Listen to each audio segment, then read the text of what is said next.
hours together. I first wanted to make a land acknowledgement. This is something that the World of Wellesley is now doing before all of our events, each one of our events. It's an opportunity to acknowledge the land that we're on. We, as people who reside and work and engage in Wellesley, acknowledge that this town is located on the traditional territory of the Massachusetts people. The Massachusetts people, they have a wonderful website, the Tribe, so I definitely recommend for you to take a look at it. In a time before now, before the arrival of the European traders or the English settlers to the coast of Massachusetts, the Confederation of Indigenous Massachusetts lived and thrived in what is now called the Commonwealth of Massachusetts, and this land was called Cochituate. For years beyond counting, Indigenous Massachusetts villages spanned from Salem to Plymouth along the coast and inland as far west as Worcester, and the Massachusetts people are still here. So thank you for letting me acknowledge that. So we are really excited to be with you tonight. So we just did our land acknowledgement. Okay. So our goals and our outcome, we've taken some time. We've taken the last few months to really think about what we wanted to put together. And this is really a first step. We're hoping this is one of many opportunities to engage. We don't really know what that's going to look like. We're hoping that you here this evening are going to help us determine what that might be, what you want for your community. But for tonight, our goal or our outcomes is to really understand that we have work to do as a community. And it's important that we work together with our leaders, with our community organizations, with our friends and our neighbors, in collaboration, in that spirit of building community. We will hear each other's stories this evening. We have an amazing panel tonight to share. We want to listen, which is an important part of building community, is not just speaking, but to listen. So we want to listen to one another. We've asked you to share some of your core values if you were able to take sort of our pre-questionnaire that Linda created. So we'll have some of that information for you to share. And then we'll also do some work together. And we'll be thinking about our community collective values, what we value internally as our inside, our own selves, and then also what we want to see in our community, how we're going to live those values, how have we lived those values, and how we can continue to do that through all the ways that we interact and build community. And we're hoping that we're going to build some concrete steps. Next action steps. What do we do next? What do we do with this information, right? It's wonderful to come together and be together and have these conversations, and we need to act, and we need to figure out what that might look like. And so we're hoping to really come up with some next steps. So what we want to do is just briefly share with you. I'm going to obviously finish up the welcome. We'll go through our community engagements. I'll briefly introduce our community leaders just because of time. I'm sure most of everyone knows who they are, but you can certainly see their names and titles before them, and you're certainly welcome to Google them. We'll do some, I'll introduce our amazing, everyone except the chief. I'll introduce our moderator, Rabbi Sapphire, tonight. We'll do the panel storytelling as I talked about. We'll do some turn and talk. You'll be able to get to know a little bit of your neighbors if you haven't already. And then we'll do some small gathering group work. We'll share our values. We'll come up with those action steps that I talk about. We'll do a large group share out, and we'll move on to our next steps. We'll have a plan, and we'll really excited to see what we come up with, and we'll be out of here by 9 o'clock. So hopefully that sounds good to you. So I wanted to share, when you have these conversations, sometimes these conversations can be new. Maybe you haven't engaged in sort of talking about your values and sort of building community with each other, or maybe you have. And sometimes those conversations get difficult, and sometimes those conversations might go astray a little bit. And so it's always important that we have what we call community engagements, or what I just learned from Dr. Darnicia Amante. She is the CEO of DEEP. That's an acronym for Disruptive Equity Education Project. And if anyone's doing equity work in education, I definitely recommend for you to take a look at her work. But she has presented an ethos, and I really love that, to think about our ethos. And she really presents this in a way that this is the way she walks the world. So not only in these spaces like this, but when she encounters her neighbors or she encounters new people, strangers, that she shares or embodies this ethos in engaging, building on differences, building communication skills, and being able to communicate in a way that can really sustain relationships. And so she talks about sharing your wisdom. We all have it. Some of us have more of it than others, but it's very important that we speak our truth, that we own that truth. And so sharing your wisdom is welcome here, is welcome in this space. Extend care. And that means both to the relationships and the people that you might be engaging this evening, but also to yourself. Again, depending on how you show up and how you want to be in this space, extend care for yourself. We don't want to put you in any situation that you don't feel comfortable. We want some discomfort, which will be the next one, but again, in a way that we are loving in that space. So lean into discomfort. And this could be physically, literally leaning into discomfort. If you have a conversation and something sort of doesn't exactly agree with you, or that you have questions, lean into it. Because a lot of times when these conversations happen and somebody might say something that we might disagree with, the first thing we might do is to shut down, right? And maybe you need to do that in terms of extending care to yourself. But how do we push through that?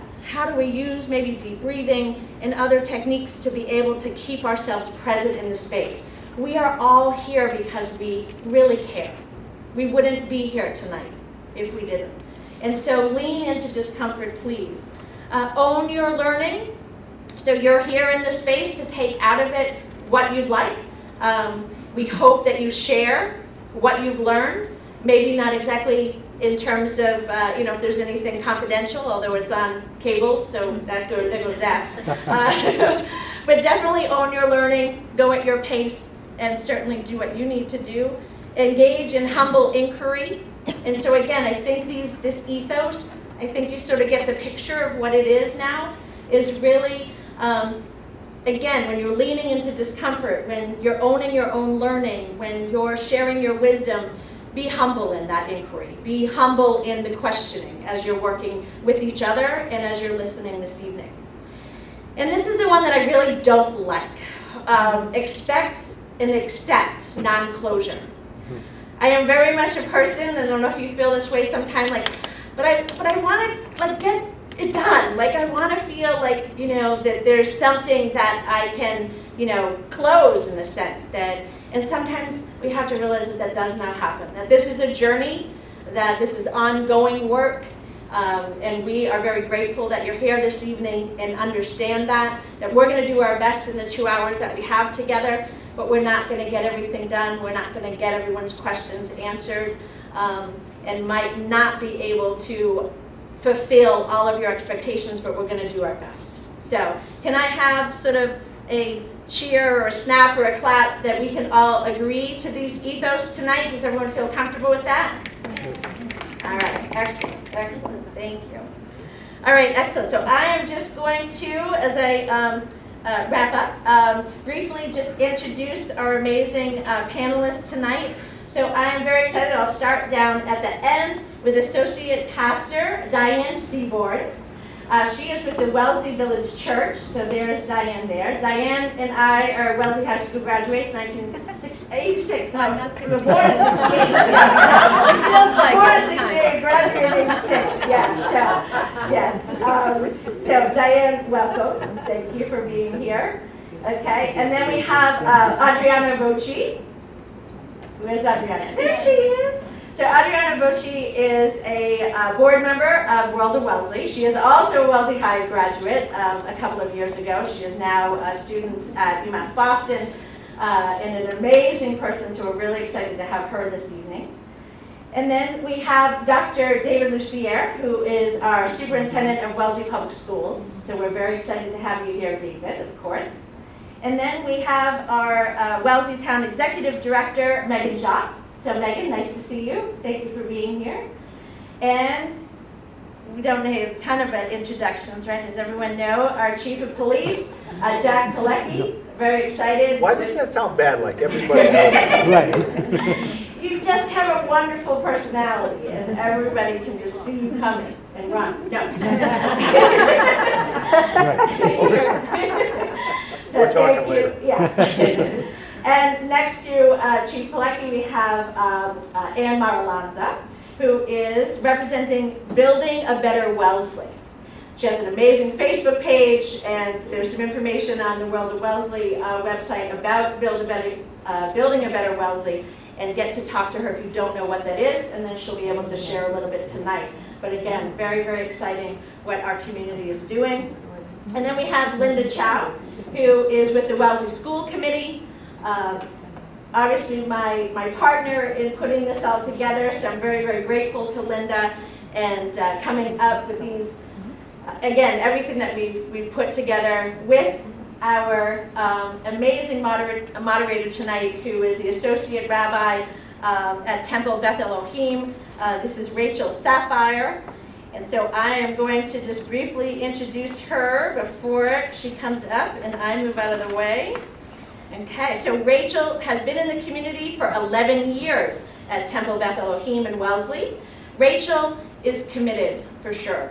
She is committed to partnering and collaborating with town leaders and community organizations, and has been involved in many important efforts in the community. And we are so very thankful for her wisdom, her compassion, and her guidance. And we're so grateful that she's here this evening and being able to help us moderate. So thank you so much.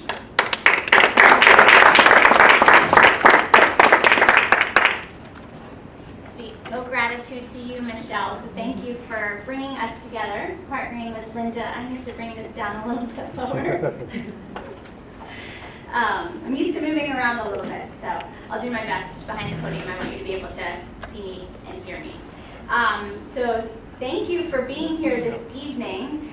In planning for tonight, we were looking forward to the possibility to come together to learn more about each other and to continue to build our community together. So I want to offer my gratitude to our community leaders who are here, for we know that every single day you work to bring that vision of a better community forward for each of us. And you also are our holders of our vision, that which we hope to attain and that ideal that we hold, and help us move every single day to make that possible. So great thank you to you. So we are going to begin with a little bit of sharing from our panel.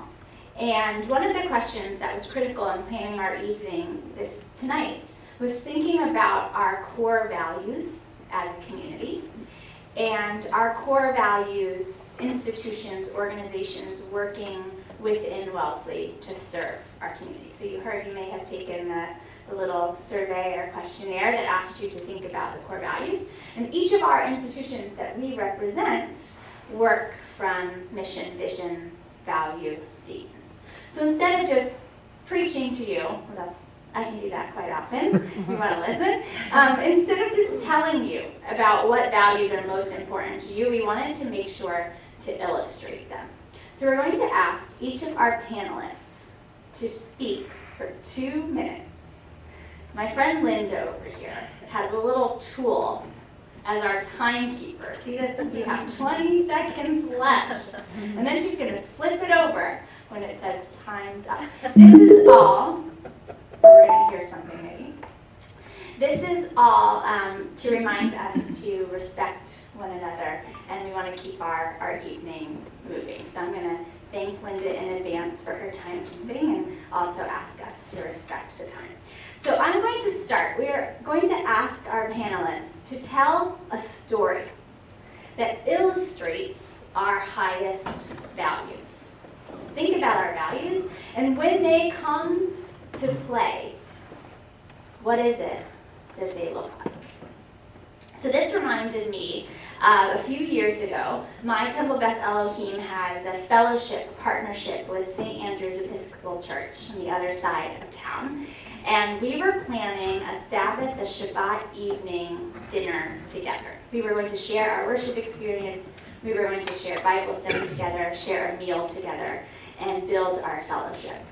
And it didn't occur to us when we were planning this event that the Friday night happened to be the evening of the inauguration of President Trump. And we can all think back to that time. It was a very divisive, pain-filled time for our country. Some people felt it lost. If you didn't feel it lost, it still felt like something just wasn't lining up. We decided to go through with our evening of fellowship and have a beautiful evening of sharing and study and spirit together. One woman came up to me at the end of the evening from St. Andrew's, and I didn't know her. We introduced ourselves, and she said, "Thank you so much for inviting my community into your synagogue." She said something else that I'll never forget.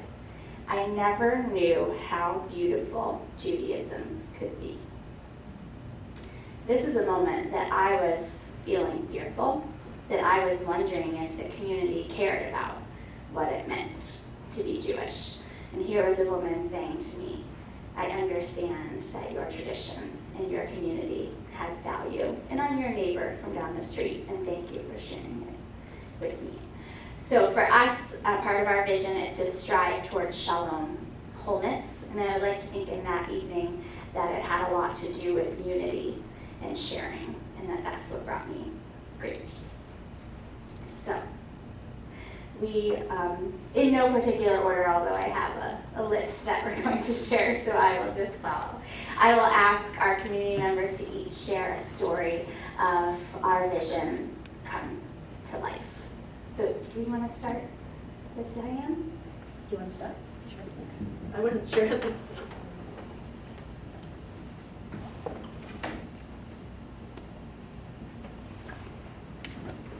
Hi, everyone.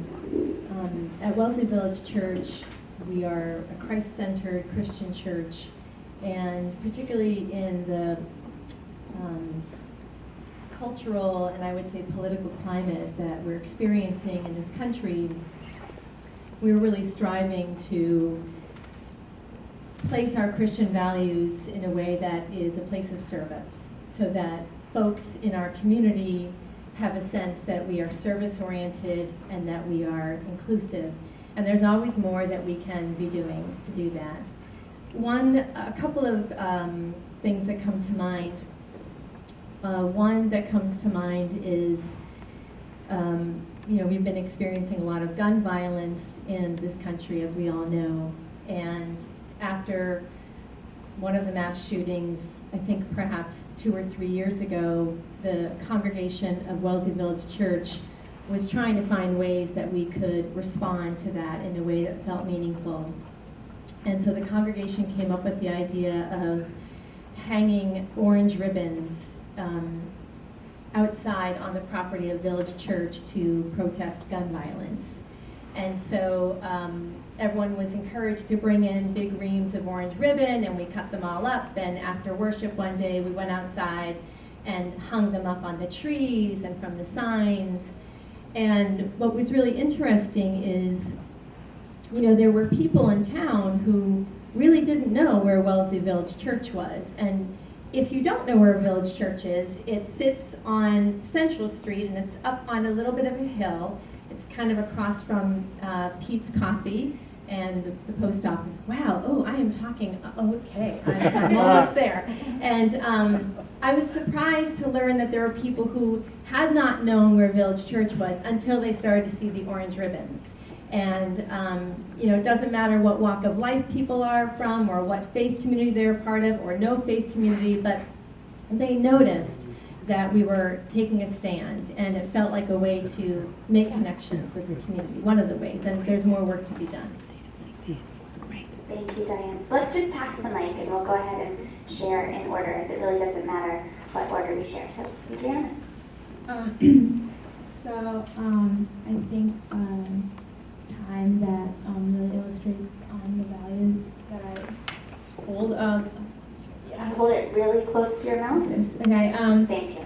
Are inclusion and respect for differences while maintaining like a dedication to public service. And so I achieved these through starting the diversity club at Wellesley High School. I noticed there was a really big divide between the students of different racial backgrounds and socioeconomic backgrounds. And so I wanted to bridge that gap by providing the opportunity for these students to work on meaningful community service projects. And so with this diverse group of students, we were able to engage in projects within the community and also in surrounding communities. Like for example, we volunteered regularly at a homeless shelter in Cambridge, and that was a really valuable experience to see how like homelessness was really shaping the experience of our entire community and like what lessons we can learn from that and what we can do like to bridge inequity. And I had a really diverse group of students. Like we had students from the medical program participating in the Barton Road community, and then of course like a diverse group of people, students from the high school. And so yeah, I think that really illustrates like how we can use our differences to work together towards making positive change in our neighborhoods. So that's my story. Thank you, Adriana. Dr. Lucia. Thank you, Rabbi. Thank you, Michelle, for hosting. Good evening. David Luce here, Superintendent of Schools. I want to start with an anecdote. About a year ago, a group of fellow superintendents, unfortunately I did not join them, traveled to Eastern Europe, and they were studying school systems in Eastern Europe, particularly in Poland. And during their visit, they had a chance to visit a concentration camp and spoke to Holocaust survivors. And some of the superintendents described this particular visit as among the most powerful of their entire stay for the couple weeks they were there. And in particular, in talking to survivors, they were reminded that the perpetrators of perhaps the largest atrocity of the 20th century were highly educated people, right? And that just having an education in and of itself is insufficient if that education isn't grounded by some moral compass, right? Some sense of ethics that tempers and shapes that education. And I think about that anecdote a lot. In the Wellesley Public Schools, we were always striving to be an organization, a school system that is driven by our core values.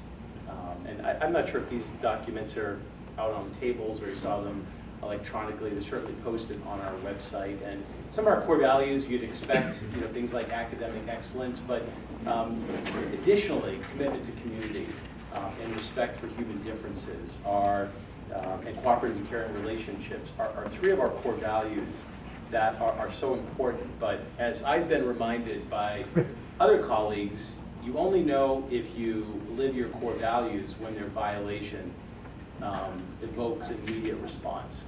And unfortunately, that means in visible ways, sometimes very publicly in the community, showcasing those things. And so we've had any number of incidents over the last several years, I'm sure you have seen or heard some of them, that have drawn a response. And I think for us as community leaders, certainly as a school leader, using the bully pulpit and reflecting those core values and how we act is absolutely critical. And that's as important in what we do as anything else we're teaching in terms of traditional content in the public school. So, boy, 2 minutes is fast. Really fast. Sorry. More to say about that as the night goes on. Thank you. Megan. Thank you. I don't have a particular story, but more, I would say, of an observation. So, town hall is often seen in many communities as a gathering point. It's historically where town meeting physically took place till we grew to a size where we couldn't no longer accommodate that. And so town hall is able to see everyone that lives in the town or is passing through the town or trying to establish businesses in the town, we're fortunate that they come through either our process, our doors, and we're there to answer questions. And it creates a lot of common ground in terms of being able to hear from various socioeconomic, race, gender, marriage now, different, all sorts of the differences in the community that are trying to foster change, either through development, through housing, through commercial activity, through schools, through the basic core development of the community. And what was interesting is the Board of Selectmen in 2016, which I'm sure you've read, created this diversity pledge. And that really, when they and the community, the residents, the staff are working, we're looking to be inclusive. We're looking to hear. I always find it interesting that many of our public meetings where big debates are happening, they're called public hearings because they're listening. They're listening sessions, which is largely what Michelle was speaking about, is that we're in a position to listen and then make decisions that try to be inclusive and optimal for a diversity of people.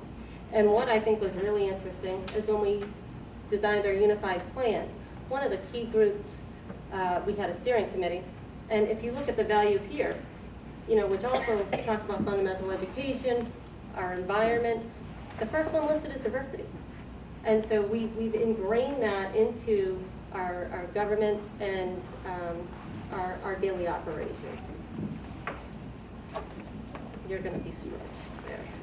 I can share this. Let's see if this one reaches. It's portable, so we're good. I think everyone can hear me anyway. Hi. Flexibility, core value. Be careful. So at the police department, we have many roles. Of course, the obvious role is to enforce the law and lock up the bad guys and do the right thing that way. That's the easy part. We really try and talk to our officers about becoming part of the community and doing the right thing. Those 4 words, do the right thing. That's something I preach to the officers all the time. And I tell them, you're not going to get in trouble if you're trying to do the right thing. And there's one quick example I just wanted to talk to you about. We received a call over at Whole Foods. This is about a year ago. The call was from a citizen who was concerned because 2 people were in front of Whole Foods trying to collect money. They were playing instruments. One had an accordion and one had a violin, male and female. So the officer gets over there, the sergeant actually, and instead of saying, hey, look, right now what you're doing is violating the law, you can't solicit without a permit, blah, blah, blah. He says, what's going on? Why are you here? And the guy says they were from Romania, and he says, look, we're trying to get food. We're trying to make money to get food. They had a 6-month-old infant with them, their daughter. And so the officer says, okay, so you need food. He sends another officer down to one of the local churches and bangs on the pastor's door and says, hey, can you help us out with this? Gets a $100 gift card, the officer does, goes back. Then the sergeant sees that sees the car that they're in. They're living out of their car, they're homeless. And he sees there's no baby seat, there's no car seat. So he sends another officer to the station. We get a grant every year and we buy car seats. And they get him a car seat. And they send him on the way. The people were so happy that we could help out in that way. And that's what I try and strive to the officers. It's not all about law and order, it's about helping people and doing the right thing. Right, that is one of my favorite stories. I love that story. Because it really does talk to what Wellesley's all about. So I'm going to talk a little bit about who we are and why this is an important issue to me. We started building Better Wellesley this summer. We came together really to help facilitate conversation focused around the benefits of affordable housing and housing diversity, rather than focusing on the perceived negative impacts. So why housing? Last year, I read the book The Color of Law by Richard Rothstein, and I've been known to walk around town handing out copies. I consider myself a progressive liberal, and I thought that I understood the causes of our country's segregated neighborhoods, that suburbanites didn't want to sell to people of color, and people of color didn't want to live in hostile communities. But I was wrong. While that certainly has been true in some cases, the real cause of today's segregation were deliberate acts by our government from the highest level down to the local, including discriminatory policies for mortgage lending and even single-family zoning and the creation of that, which really kept minorities out and actually kept them from owning homes at all. So the result was that an entire segment of our population was excluded from the greatest generation of wealth that we have seen. And so through no fault of anybody in this room, we inherited a Wellesley that really doesn't really have any diversity and is becoming less diverse all the time. There's little opportunity for downsizing for seniors. There's little opportunity for our workforce to live here. There's just diminishing opportunity for young families to move into town. And greater racial diversity is really far off. So one of the things I was involved with was the development of the Unified Plan. And as Megan mentioned, there's some really wonderful values in there, specifically that diversity and sense of community. And I really wonder how we can sustain community and support diversity when the rising cost of housing makes it very challenging for us to embody those values. Today, we have an opportunity to make Wellesley different and to make it reflect our values. Thank you all.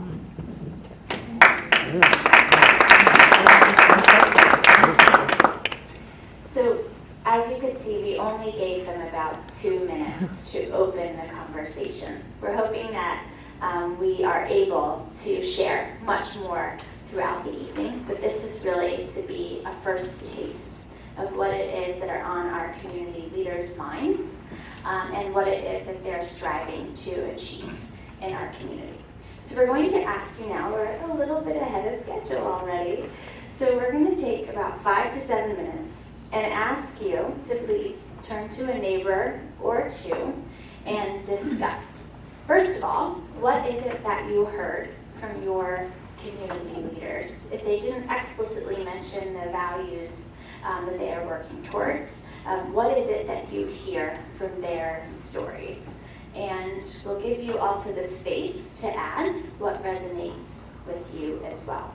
Please don't forget to introduce yourself to your neighbor, share who you are, if you want to share what neighborhood you live in as well. All right, so we'll give you some time. It would be wonderful if you met someone that you don't already know, but if you're comfortable stretching outside of that comfort zone and getting out of your seat, that would be wonderful.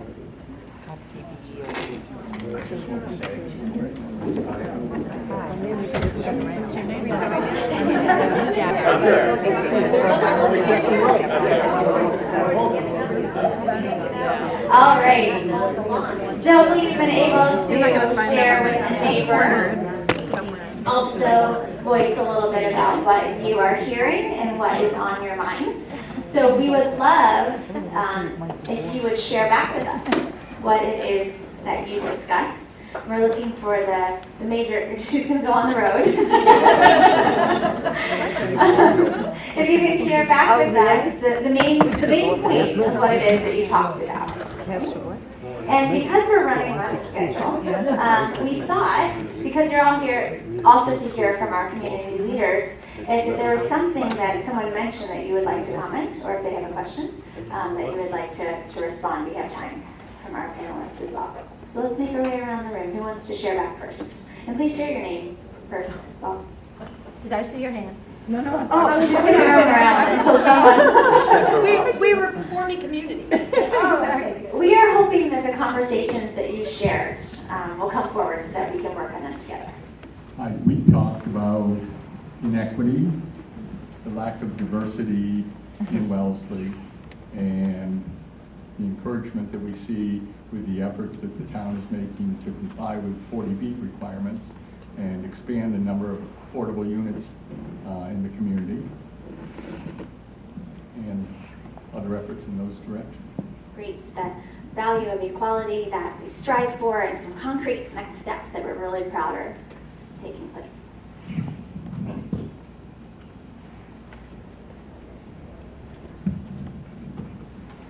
I hope I'm being accurate to characterize our conversations that kind of focus on education and the idea of not, as you say, you know, math and science and all that, but more how do you transmit your values? And we were talking about modeling rather than, you know, talking to people, and just the importance of, we also talked a little bit about different generations, and, you know, we have like a 30-year-old, a 13-year-old, a 20-year-old, and how each, just these tiny little differences make such a big difference in how kids view the world. So we're speaking as parents at this. Yeah. No, No, those Tom's ages 13. were the ages of their children. He'll be 14 soon.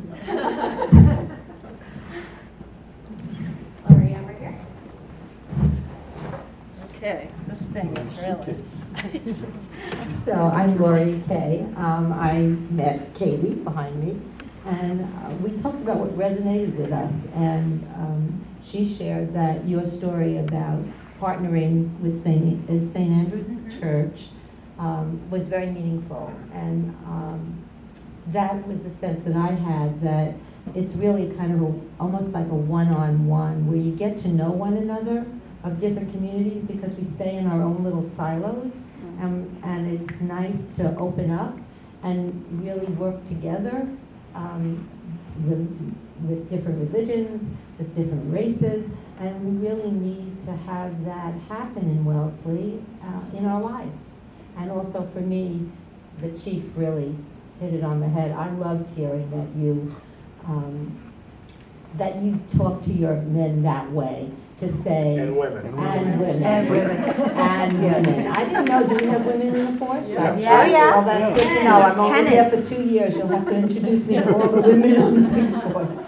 But I like that idea that, you know, we don't think of you police people as just there to keep law and order, which we know we want you to do and you do, but that you are there to work with the community, with the needs of the community. It's great. Beautiful. And that's also a story of getting to know someone. Yes.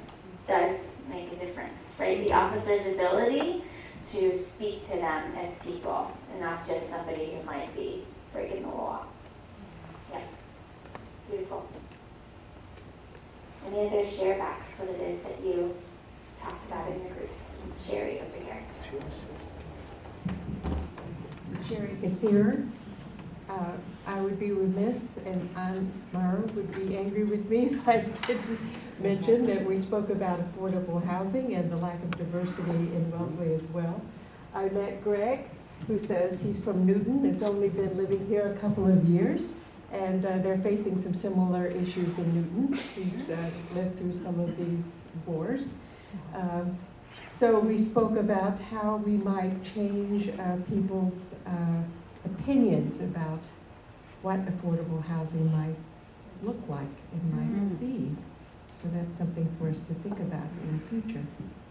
What benefits, that's the task of building a better Wellesley. I know that's our ambition for the future.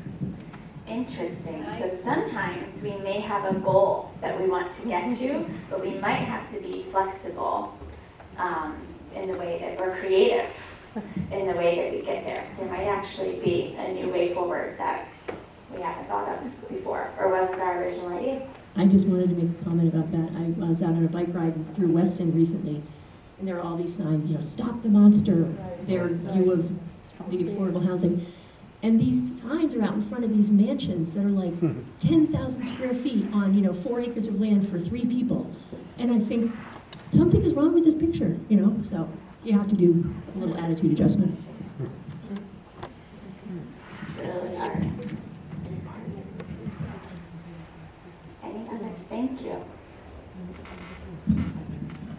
I would just add that we talked about the multiple levels. If we want to make our world more equitable and address isms, working on the individual level to be nicer and kind is really important. It's nowhere near enough, and it doesn't touch barely anything. We have to go to the larger systemic levels. So for example, our schools, we have the achievement gap and we have a race gap. And what are we doing when those numbers come out every year? Are we being nicer to these kids, or are we really examining every policy we have in place in our schools and thinking about what are we going to do to change these? And people getting pulled over in our town, you know, what are the statistics, and let's look at the policies in place larger than just at an individual level, and then affordable housing, the same thing. What are the policies that are in the way? So I'm really interested in getting involved in policies and legislation in addition to working on the nice human level. Beautiful. Great. So we have to realize that often the way to make systemic change is by changing an institution that is in place. Otherwise, change won't come. Well said. Beautiful. Any others? Yes.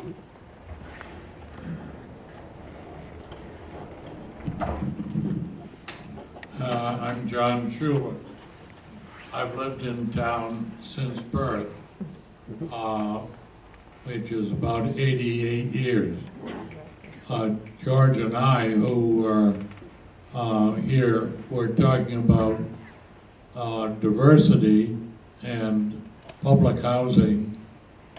George's son is involved in the construction of housing, which will be permanently affordable for residents. I work for Boston Land Company, which has converted 33 mills to permanent low-cost housing in 13 cities in New England, in the area. I just wanted to mention that you can talk about the idea of diversity. It's best to be active in some programs that actually incorporate change. For example, I'm one of the founders of the ABC program, which brings minorities to Wellesley High School as students. I was associated with the development of the METCO program to integrate students of various backgrounds into the Wellesley school system, and I served for more than 30 years on the Housing Authority in Wellesley. So I think it's great to talk about it. It's better to be somehow investing part of your time in actuality as a contribution to that program. Thank you for all that important work, John, you said, right? And thank you for reminding us also that we have organizations and institutions in our town that are doing this work already, and perhaps greater support of their work is needed as well. Beautiful. Thank you. Hmm? Yes, Julie? They need a house. ABC. ABC literally needs a place to work from. Any others to share before we move on? What? Linda, do you want to? Oh, there you go. I think the comments that Ann Marin had made about affordable housing definitely resonated with our group, and we were talking about that, and also, some of the lack of diversity. And actually, I was sharing with my neighbors here basically the experience my parents had when they were. This is down in the D.C. area when they were trying to buy their first house, and they used to tell us when we were growing up that they had gone to this one community and they remembered getting the application back with a stamp undesirable on it. So it was definitely a reflection of the redlining, I think, which is what you were referring to. And so then I've been reflecting on sort of my move to Wellesley, which was already now 25 years ago.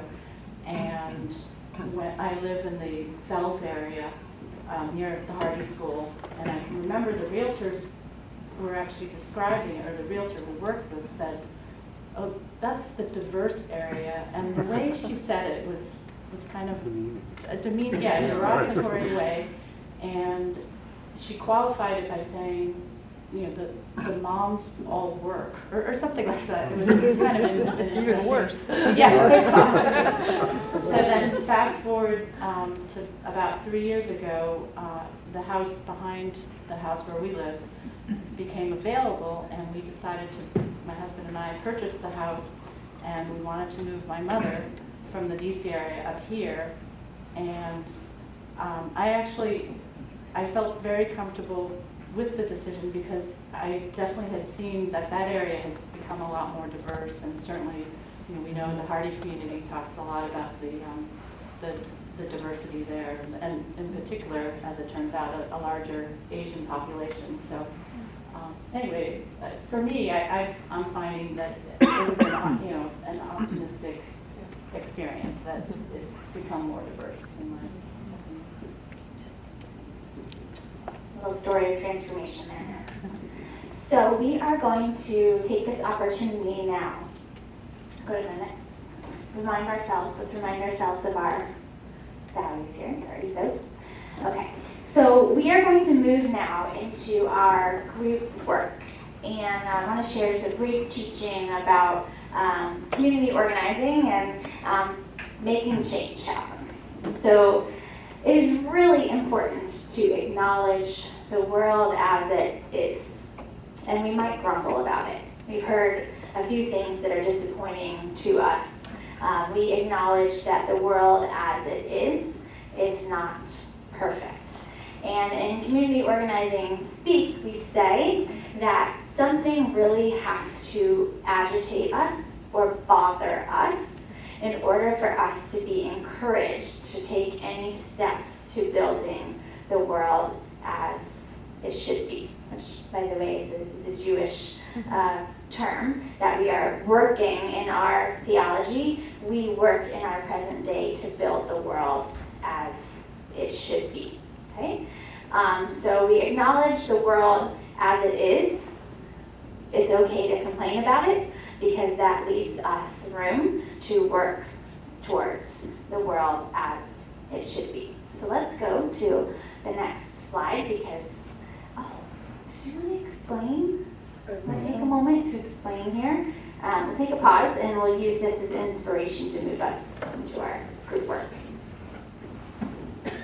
What we did was to take a look at the pre-questionnaire results that we had gathered, and we tried to, and it's actually, there's a copy of this on each table, and if you flip it over, you can see the details.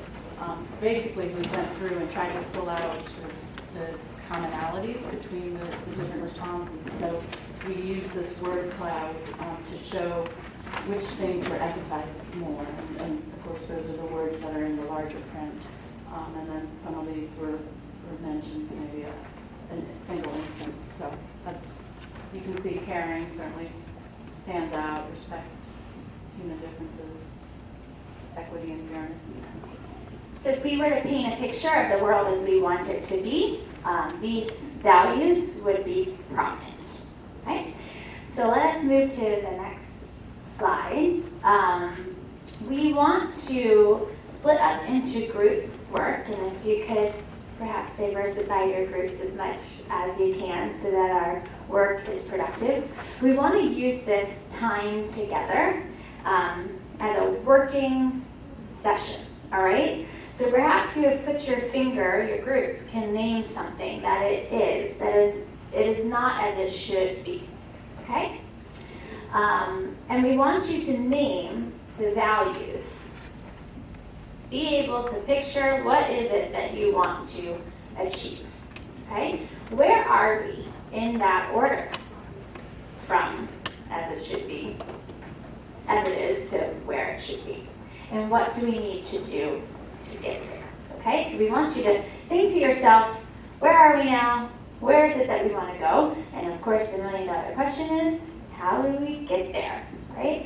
So we want you to think concretely. Let's see what the handout says. I think we, did we print these on the paper? Because we wanted you to. on each table, just turn them over, and they're right in front of like Sherry. That's Sherry, the values. in front of Sherry. In front of Sherry. Which No, one? that one, next, that one. This one? Yes. There it is, the half sheet. Okay. You have these questions on a half sheet. And we would like for you, if you need to attach a sheet or take more room, that's fine. But we want you to actually go through with your group and answer these questions.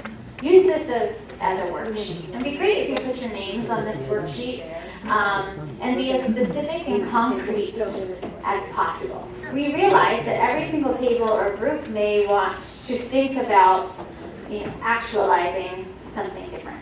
That's just great, all right? But we would like for you to document your work, because as we finish, we even have life-size pages you can use. I see. Thank you, Linda. We're going to report back on what it is that you are dreaming up. And we are going to leave with some next steps to further your agenda, whatever it is that you are dreaming up. Okay, any questions? So we're going to take a good chunk of time to do this. We are running on time, so we're gonna aim for at least 20 or 25 minutes of work, and we'll check in to see how you're doing. But we're gonna give you a good amount of time to complete this. And you can feel free to move the table. Feel free to move around, move yourself. Move the tables. We'll ask our panelists and town leaders. I know, we're gonna have to come out this way so people can sit behind you. Yeah, we're just gonna, yes. You're gonna be on our best behavior. Stop it. Jack Clark, nice to meet you. Oh, I'm sorry, Henry? I'm Jack. And you go to Doug. Yeah, we do. Okay, let's wrap up. We do that as Whoever's Very well. We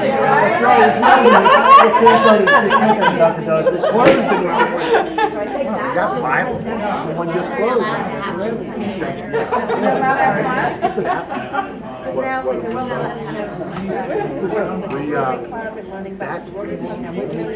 All right, let's come back together, please. Was corporate owned. We're all franchise.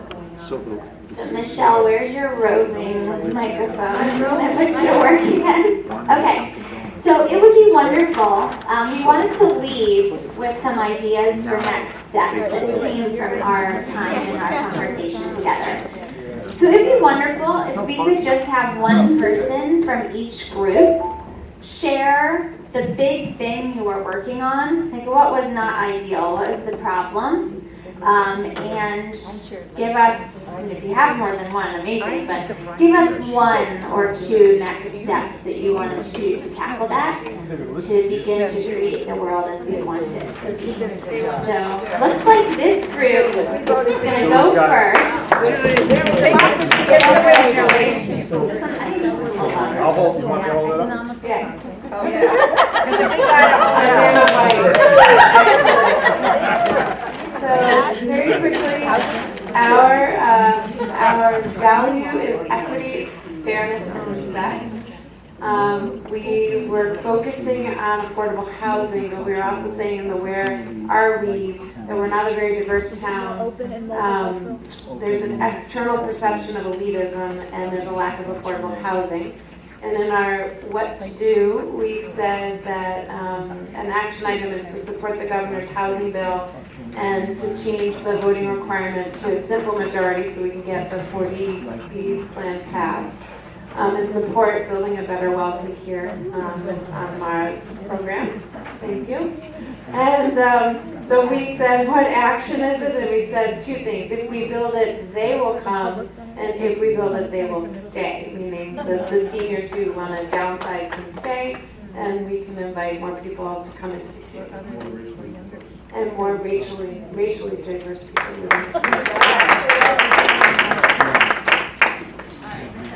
Okay, who wants to go next? That's fine.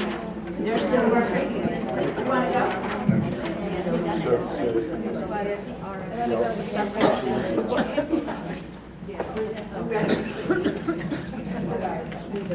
Nice job. Get really close to it. I don't know if I'm stuck in a rut here, but it seems to me that education again is a theme of how do you change people's perceptions. We kind of tried to go around and give like a little hot button issue, and I'll just speak personally. I thought what resonated a lot was the idea of the question of what's best for the largest number of people might not actually be the right question. And so you're not necessarily looking to help the majority of people, that sometimes by helping the smallest number of people, you actually end up helping everybody more. And how do you get that message across? We talked about not just the external view of elitism in Wellesley, but our own view sometimes of like, oh, we're better than the other towns that might not be serving us too well. There was a call for more civilized discourse, not just modeling from the national level down, but also within the town, seeing different contentious issues coming up and people not, even within little Wellesley, not really being able to be nice to each other when they're hearing something that doesn't resonate with what their worldview is. And I guess the action steps would be newsletters, maybe a radio kind of thing, just communication. Yeah. So we were actually talking about the fact that it's really helpful to have the leaders of the community share their vision. So leaders such as Tom, that's why he's going to have a radio show now. But hearing, so often as leaders we get caught in the day-to-day, and we don't spend a lot of time talking about where we see our community going, and that our clergy have better opportunities because it's sort of part of the whole way the job goes, but we don't really do that as leaders. And so I think Tom was talking about the fact that as a member of the Board of Selectmen, he's really committed to that concept of sharing their vision of Wellesley and what that could do for our community to see the modeling from our leaders. So you say something really important, which is that each of us here, first of all, we're here to lead our communities. Each of us has a platform. And whatever platform we have, we should use. Some of us have platforms that travel farther and wider, but we all have a platform. It's beautiful.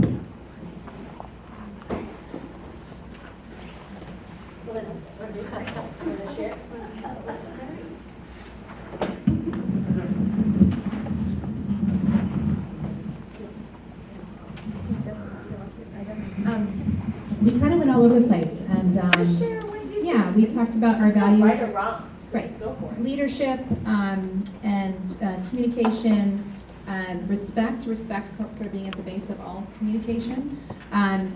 We talked about respecting human differences, and do you mind if I share? We kind of got a little bit into a talk about politics. I really learned something tonight. It's really amazing because Amy was saying that she was Republican, and part of what she was saying is that being in the parade, that people were heckling the Republican Party and not understanding why she would have those values, and she feels that those values, and what you said to me was really something, I really learned a lot tonight from you for that, is that she didn't want to teach her daughter, her interpretation of what the Democrats' message is that I don't want to teach my daughter that you need to be helped because you're Latino.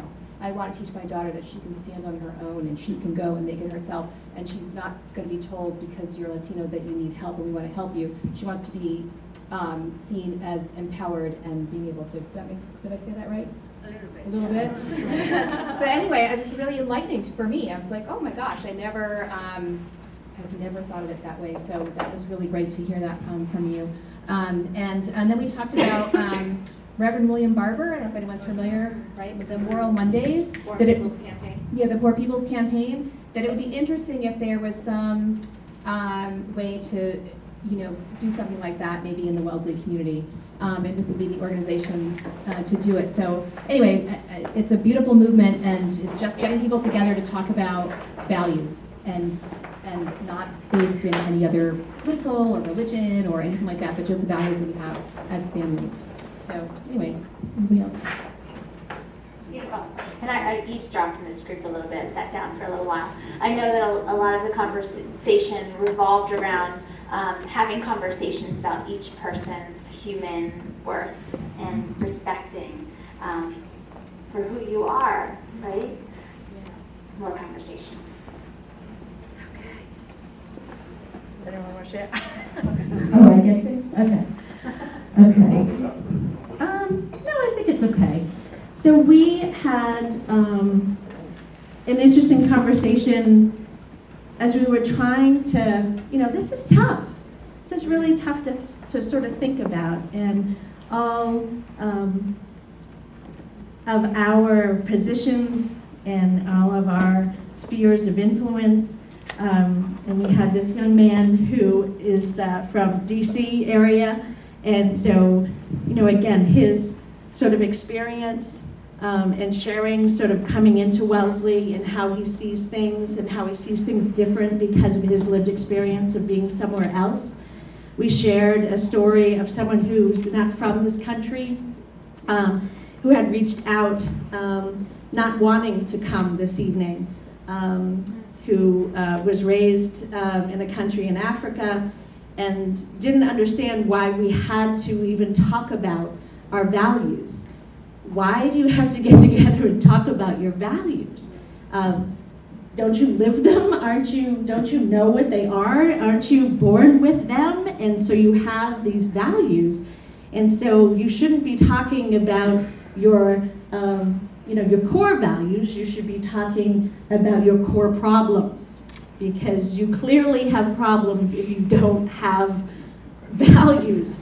And so it really resonated with me in that sense. And so it brought us to a larger conversation that in this country, do we really have core values as a community? I think that there's certainly things that we could talk about in terms of patriotism and other things that America might mean to some people, but really, how does that play out sort of on on a sort of entire, country level, and then sort of state level, and then, to a community. And so how does that really show up? And then how are we inclusive in a space, in a community that does have different values, and the people that may look at a value that I might have and not share that value. And so how, I think one of the things that we talked about is that how do we share values or things that are important to us and that we think should happen or sort of resonate within the community, but on a positive spin, in a sense, right? So how do we share our values if we're talking about affordable housing and really tell a story? And I love the stories. I really think that that's one of the action sort of steps that I sort of took from tonight, is how can I build storytelling into this community so we can really understand our values, play them out that shows the positives of what a diverse community could really look like, and how that, again, how affordable housing brings diversity of certainly race and culture and ethnicity and socioeconomic status, and how that actually is cultural richness, right? A different than wealth, in a sense, but really thinking about the positives, and how do we tell more of that story instead of getting held sort of onto the negative. One of the action steps that I was really excited about is that as we started talking, one of the difficulties for World of Wellesley to engage Boston families is that we don't have access to their addresses. And so we have 5,000 program books that go out to people in the community, and then we try to give them out to people in the community at our events. But I would love to send a Wellesley, World of Wellesley program book to every single one of the Boston families, because this is their community, and I want them to know what we're doing. I want them to come to all the events. I want them to see what's happening. But there's a barrier, right? There's a policy in place that says you outside organization, you don't get access to parents and their addresses for a whole host of reasons, right? We understand privacy, and we understand why that law is in place. But how do we look at that through an inclusive lens and say, can we truly be inclusive in this situation with these families, 157 families who are in Wellesley Public Schools who don't have access to understanding this amazing organization that World of Wellesley is? And so I said to David, if I put all the books in the envelopes and put stamps on them, can I drop them off? And you'll put the addresses on them and you'll get a mail to them. And of course, he said yes. So I'm really excited about that as an action step that can happen. And I thought David brought up a really good point that we need to bring more young people into the problem solving of Wellesley. And I do see this around, and of course we have Sadhana Mandala, who's our high school liaison on the World of Wellesley board. Adriana obviously has been on the board since she was in high school. And so, again, important voices, important young voices into the community and problem solving. It brings a whole new, fresh sort of outlook. And so anyone else have anything else to add? But was that sort of what we talked about? Okay. Great. So last but not least. Oh, great. Who's going to talk? Young lady. So some of the things we talked about was the need for more economical housing in Wellesley, and we focused on like the racial aspect, but also just having choices for people who may currently be living in the town, but the current option is not very sustainable for them or their families. And then we also talked about more open, healthy, and multicultural spaces and opportunities. And a good example was Morse's Pond and the town beach, because when you go there, you see people from all walks of life, sharing that common space and being able to enjoy the environment and being outdoors and living an active lifestyle. So that was really important to us.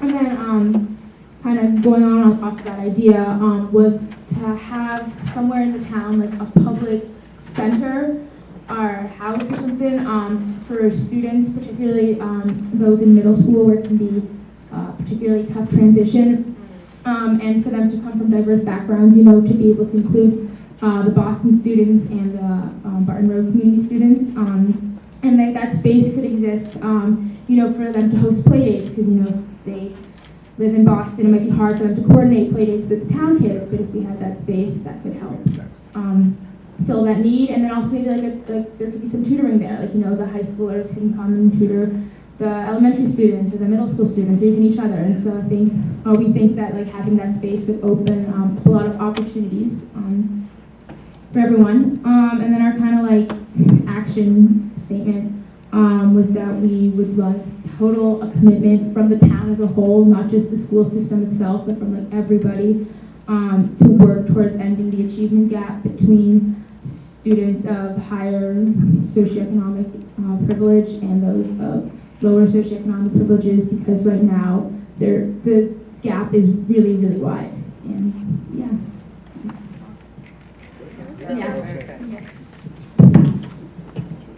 A lot of great vision and a lot of great ideas too. Great.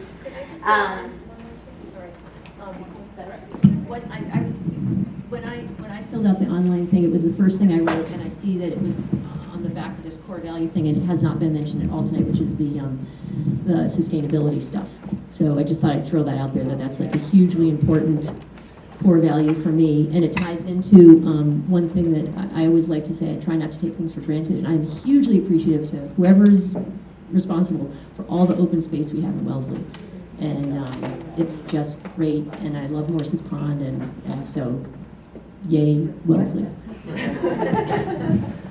And thanks to the Green Team for lending us all their tablecloths and cups and water dispensers and all of that. World of Wellesley will make sure that every time we have an event that we use all of their things, so it's great. So we just have a few minutes left, and I was keeping a short list here of the next steps that everyone mentioned. I'm just the moderator here, so but the next step is now to figure out how we take one of these ideas or several of these ideas and move them forward. So the short list that I heard, I was trying to take notes, more storytelling, using our platform to highlight our values, moving forward with the affordable housing policy. This is what I wrote down from the very beginning of our session, truly meeting each other and getting to know each other.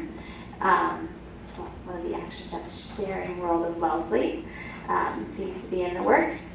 Bringing in more youth voices, sharing more common space, and perhaps having a town common space or townhouse for our youth to be able to spend time together. Did I miss any of our core ideas? All right, so I'm going to to turn it back over to Michelle. Yeah. Oh, the achievement gap. Yes. Yes. Yes. Right, gotcha. Great. So before I hand it over, I want to just thank World of Wellesley and our town leaders for creating a space for us to acknowledge where we are and that we have work to do tonight and to join together to start to make that work happen. So let's see where we go from here. And of course, thank you to Rabbi Rachel Sapphire, who did an amazing job this evening. Thank you so much. It's amazing what a community can do. And so I am just super excited that we have this opportunity to be together with 5 minutes to spare. And but I did want to ask if we can just go around the room and just share one word how you are feeling. One of the things in doing this work is to really understand our humanity and understand how engaging in these very, very important conversations that affect ourselves, our children, our families, our lives, our communities, our country, to really be human in that space. And that means to feel. I think our culture and our communities are really up here a lot. And what we think. I don't want to know what you think. I want to know what you feel. And so I'm hoping that this opportunity today did make you feel something. And I'm wondering, before we go around the room and share one word, you only get one word, I'm going to hold you to that, one feeling. Is this something that people would like to do again? Meaning, maybe it's not exactly the same format, but do we feel like this is something that that the community needs? That providing opportunities to be able to get together and have community conversations with community leaders. I don't know, again, maybe once a year, maybe twice a year. I know they are very busy, but just by claps or snaps, is this something that people would like to do to be able to have this access and opportunity to your community leaders? No? Okay, I don't know how to take that. If they want to come. It would be fun if we got to ask questions. Oh, if you wanted to ask questions from the community. Actually, we were supposed to do that, huh? We forgot. We forgot to do that. See, now we have, for our next time, we will make sure that we provide more opportunity for questions and answers. I want to get everybody out at a reasonable time. So we'll just go around the room with one word on how you're feeling. We won't use the microphone. You can just yell it out or say it out. And then we'll certainly be in touch with you if you RSVP'd or that you put your email address up. We'll send you some notes and some of the things that we reviewed and that Rabbi Sapphire wrote down. And we'll continue to have these opportunities with World of Wellesley. I would love to do a storytelling event. So if anyone's interested in that resonates with you, please reach out to me and we can help put something like that together. All right, Chief Pilecki, one word. Optimistic. Warm. Encouraged. Hopeful. Encouraged. More clarity. It's 2 words. Educate.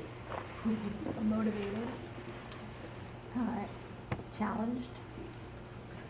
Gratified that the town leaders came. I think it's a great thing. Yes. Thank you. Thank you to all of you. Tentative. Grateful. Optimistic. Hopeful. Affirmed.